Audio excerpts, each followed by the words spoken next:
Good day mga ka-idol! Update muna tayo sa doubleheader quarterfinal Sunday ng inyong PBA. Sa first game nga, naglaban ang Rain or Shine Elasto Painters kontra sa Tropang Giga na kung saan na-extend nga ng Rain or Shine Elasto Painters ang kanilang series kontra sa Tropang Giga. Ngayong Miyerkules po ang score na 121-113. 5 player po ng Rain or Shine ang nasa double figure. Si Clarito na siya rin ang naging best player of the game ay kumana ng 29 big points, 7 rebounds at 4 assists para pangunahan ang Rain or Shine. Si Andre Caracot 21, Nukom 20, Santillan 20, Mamuyak 12, samantala ang Tropang Giga 5 players lang nasa double figure. Pugoy 28, Castro 17, Orin 15, Optana 11 at Kelly Williams 11. Kaya inaasahan sa huling laban nila sa Miyerkules ay makikipagbakbakan ang bawat kupunan. Samantala, sa second game naman, Meralco kontra sa NLEX Road Warriors sa score na 100-81 ay tuluyan na ngang dilampaso ng Meralco Bolts ang NLEX Road Warriors dahilan para maiset na ang semifinal matchup ng Meralco at ng Barangay Ginebra San Miguel. Sa score na 100-81, nanalo nga ang Meralco at ang naging best player of the game ay si Chris Banquero na kumana ng 23 big points, 7 rebounds at 6 assists para siya ang manguna sa Meralco.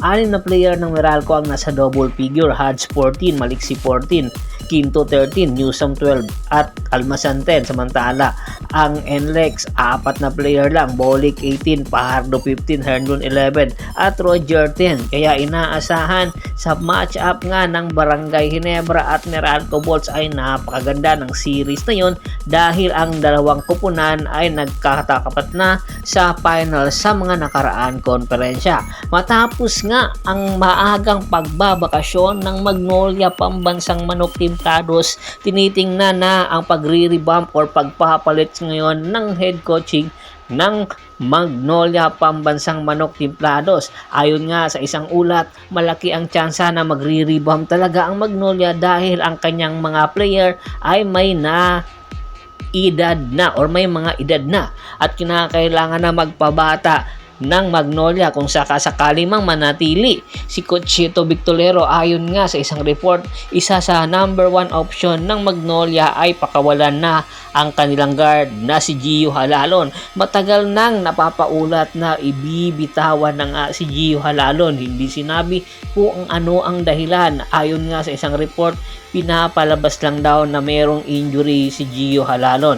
Sa huling laban nga nila sa Barangay Ginebra, imbis na paglaruin ito ay hindi ito pinaglaro at inilagay lang ito sa bench. Alam natin na kayang-kaya na magpakitang gilas ni Gio Halalon at malaki sana ang maitutulong nito sa laban na yon ng Barangay Ginebra San Miguel.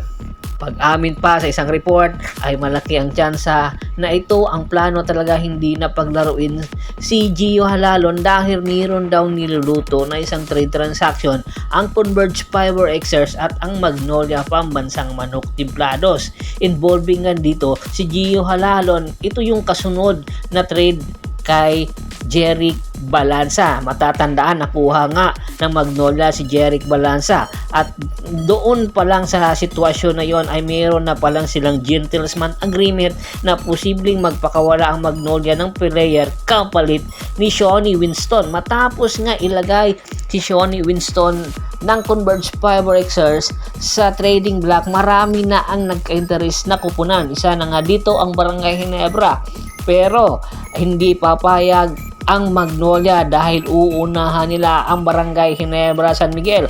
Pupwede dito na mag-umpisa magbuo ng bagong core ang Magnolia kay Shawnee Winston dahil si Shawnee Winston isa itong two-way player na malaki ang may tutulong sa lineup ng Magnolia Pambansang Manok Timplados, lalong-lalo na nagkakaedad na si Polly. Kinakailangan ng isang scorer ng Magnolia at the same time pupwede maging leader at the same time makukuhanan nila ng depensa. Alam natin na very athletic si Shawnee Winston.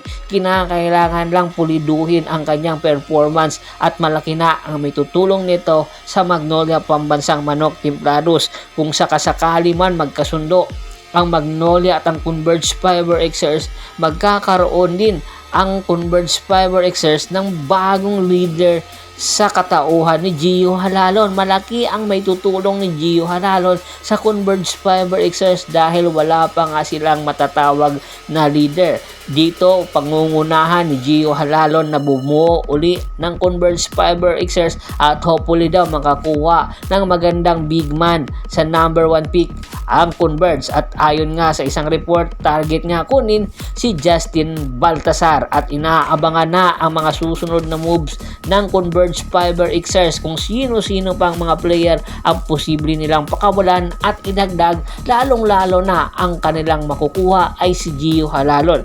Yan ang ating paka-aabangan. Ano sa tingin nyo? Patas ba ang nasabing negotiation na nagaganap?